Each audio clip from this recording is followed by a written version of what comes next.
Hello friends, আপনারা সবাই কেমন আছেন? আশা করি আপনারা সবাই খুব ভালো আছেন। তো রিমস ওয়ার্ল্ডে আপনাদের সবাইকে স্বাগত জানাই। আমি রিমি। এই দেখুন গাইস, এটা আমার হাজবেন্ড, কালকেই এসেছে। কেমন আছেন সবাই? আজ সানডে, তাই সানডে মানে ছুটি, তাই একটু ঘুরু তো করতেই হয়। আজকে আমি আমার বউকে নিয়ে বেরিয়ে পড়বো একটা ছোট পার্কে। আমাদের বাড়ি হচ্ছে বর্ধমান জেলার রায়না গ্রামে। এমনিতেই গ্রাম, পাশে একটা দিঘি আছে, খুব বড় দিঘি, দেখাবো আপনাদিকে। নাম হচ্ছে ঘোড়ামারা দিঘি, এবং পাশে একটা ছোট পার্ক আছে। তাই একটু ভাবছি বিকালবেলা একটু টাইম পাস করে আসি, এমনিতেও ফ্রেশ লাগবে, ডিউটির যা কাজের চাপ। চলুন আপনাদিকেও দেখাই সেই পার্ক, এবং আপনাদেরও ভালো লাগবে, তার সাথে আমাদেরও টাইম পাস হয়ে যাবে। তো ফ্রেন্ডস লেটস স্টার্ট। চলুন। তো গাইজ, এবার রেডি হওয়ার পালা। চলুন দেখে নিই কে কোন জামাটা পরবে। এই জামাটা আমি পরবো, এই প্যান্টটা আমি পরছি, আর রিমি এই জামাটা পরছে, আর এই প্যান্টটা পরছে। চলুন এবার টুক করে রেডি হয়ে নিয়ে বেরিয়ে পড়ি, নাহলে মেঘ করেছে আকাশে, জল নেমে যাবে। চলুন,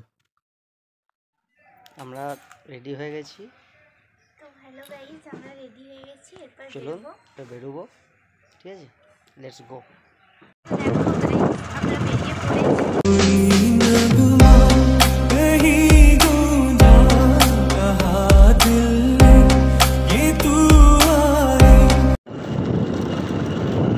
গাইস দেখতে পাচ্ছেন রাস্তাটা একটু খারাপ, তবে একটুখানি 1-2 কিলোমিটার খারাপ, তারপর রাস্তা ভালো আছে, ঠিক আছে?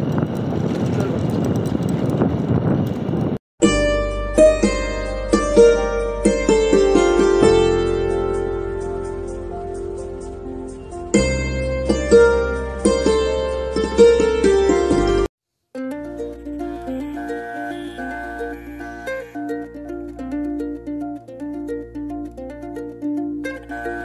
धीरे चलना है मुश्किल तो जल्दी ही सही,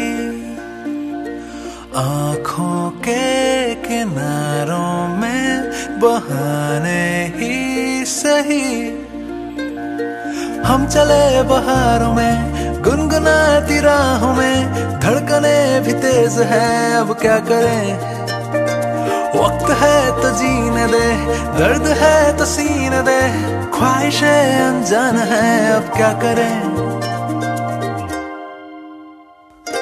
शब्दों के पहाड़ों पे लिखी है दास्तां, ख्वाबों के लिफाफों में।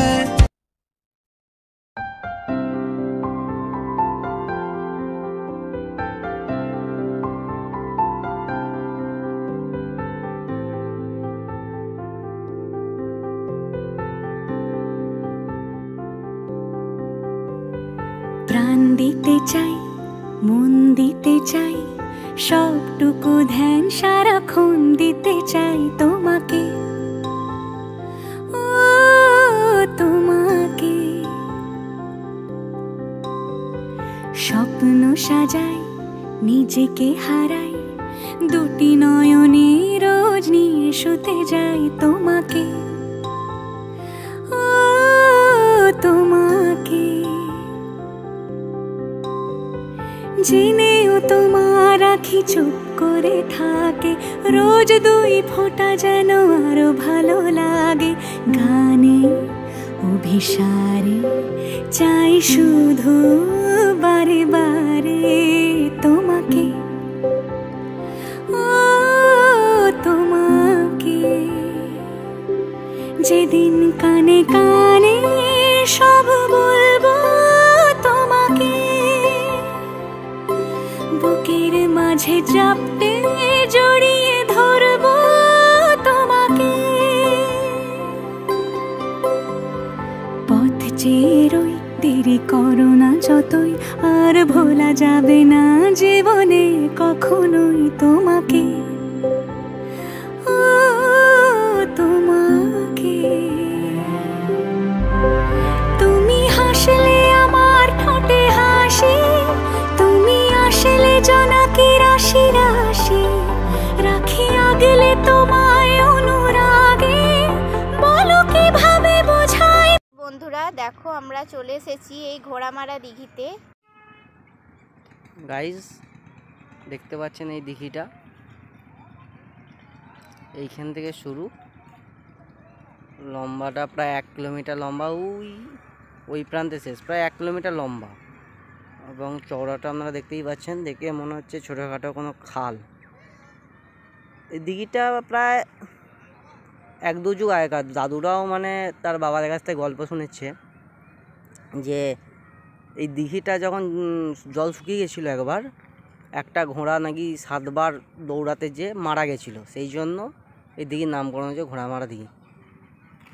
ওই যে দূরে দেখতে পাচ্ছেন ঘোড়ামারা দিঘির পাশে একটা পার্ক আছে, আমরা দেখাবো আপনাকে সেই পার্কটা, ঠিক আছে।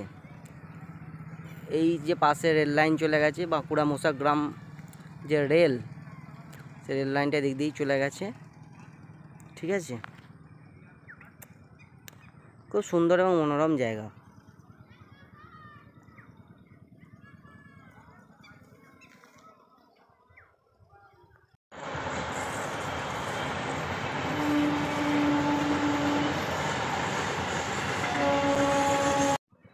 খুব সুন্দর এবং মনোরম জায়গা এটি, আপনারা দেখতেই পাচ্ছেন।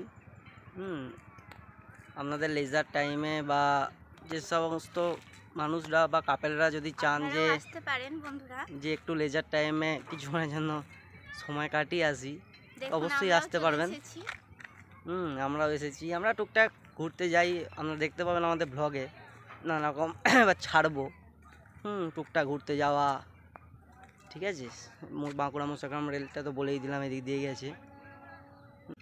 চলুন এবার পার্কের দিকে যাওয়া যাক, পার্কটা আপনাদেরকে দেখাই ঘুরে, ঠিক আছে। হাই গাইস, তো অলরেডি আমরা পার্কে চলে এসেছি। পার্কের ভিউটা দেখে নিন, মোটামুটি চিলড্রেন লাইক পার্ক আছে, ঠিক আছে। টাইম পাস করা যাবে, কারো যদি চিলড্রেন থাকে অবশ্যই আসতে পারেন, সুন্দর টাইম পাস হয়ে যাবে। তো দেখুন,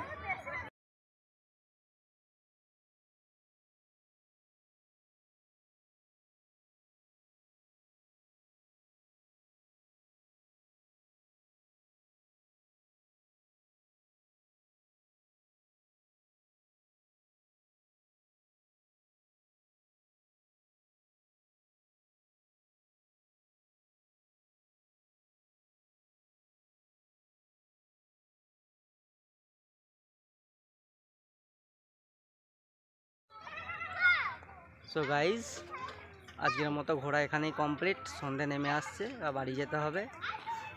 সো গুড নাইট। তো আমাদের চ্যানেলটা সাবস্ক্রাইব, লাইক এবং কমেন্ট করতে একদমই ভুলবেন না। আমাদের ভিডিওগুলো যদি ভালো লাগে তাহলে আমরা নতুন ভিডিও আবার পোস্ট করব।